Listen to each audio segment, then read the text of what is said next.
Halo semuanya, selamat datang di sesi bedah data kita hari ini. Sekarang kita bakal bertindak sedikit kayak detektif nih. Kita akan sama-sama membongkar hasil penilaian bahasa Indonesia terbaru dari anak-anak SMA Negeri 1 Warung Kondang. Tujuan kita simpel, menemukan cerita seru dan wawasan yang tersembunyi di balik barisan angka-angka ini. Jadi, mari kita mulai. Oke, coba perhatikan angka ini. 245.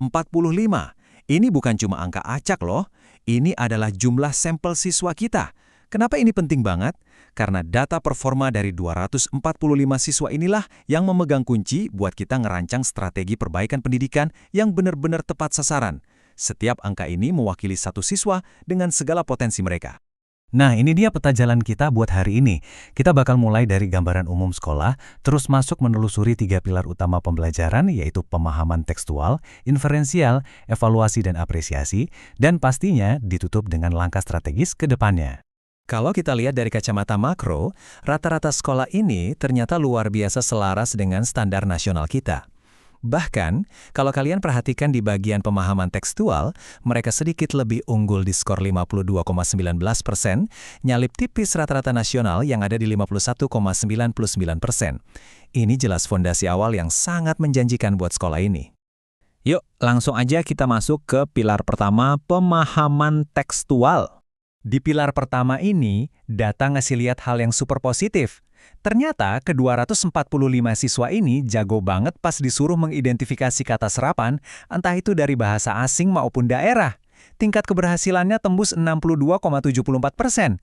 Gak cuman itu, mereka juga efektif banget dalam menyusun kerangka kronologis dari sebuah teks. Jadi bisa dibilang, kemampuan membaca dasar mereka benar-benar udah terbangun dengan sangat solid. Tapi, tunggu dulu. Misteri kesenjangan belajar kita mulai terungkap di sini. Pas anak-anak ini diminta buat menentukan peristiwa utama yang murni cuma bergantung pada pemahaman kosakata teks, skor mereka tiba-tiba anjlok ke 37,44%. Apa artinya? Artinya, mereka paham arti perkata, tapi begitu disuruh menggabungkan kata-kata itu buat nangkap satu gambaran peristiwa yang utuh, mereka mulai kebingungan. Lanjut, kita geser fokus ke pilar kedua, pemahaman inferensial. Nah, di pilar kedua ini, rata-rata keseluruhannya ada di angka 44,7%, yang mana sedikit di bawah standar nasional. Tapi yang bikin kaget, ada kontras yang tajam banget di sini. Bayangin, anak-anak dengan gampangnya bisa menyimpulkan apa konflik utama cerita, tembus 61,14%. Tapi pas ditanya soal nilai moral atau budaya di balik cerita itu, boom, skornya terjun bebas ke 28,2%. Gampangnya gini, mereka tahu persis siapa tokoh yang lagi berantem, tapi mereka kesulitan buat nangkep pesan moral dari pertengkaran itu. Dan gap ini terus berlanjut pas masuk ke hubungan logika. Kalau mereka dikasih teks dengan hubungan sebab akibat yang jelas dan eksplisit, mereka jago banget. Skornya sampai 62,15%. Tapi, begitu disuruh nebak akhir cerita yang sifatnya tersirat atau implisit, kemampuan mereka langsung drop ke 33,19%. Ini jelas, benar-benar jelas area yang butuh intervensi segera dari kita. Sekarang mari kita bahas pilar terakhir kita. Pilar ketiga, evaluasi dan apresiasi.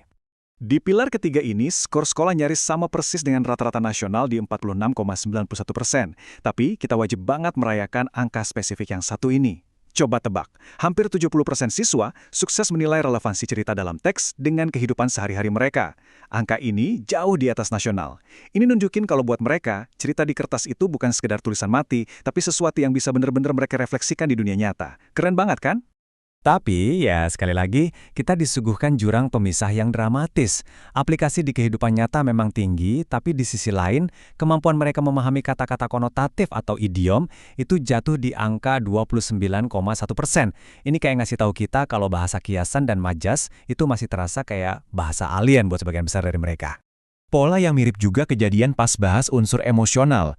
Anak-anak ini lumayan jago ngerasain emosi atau latar suasana dari teks, angkanya hampir 60%. Tapi sayangnya, mereka keteteran pas diminta buat mengevaluasi secara kritis apakah sifat karakternya itu masuk akal sama konflik yang lagi terjadi. Di situ angkanya cuma 36,06%.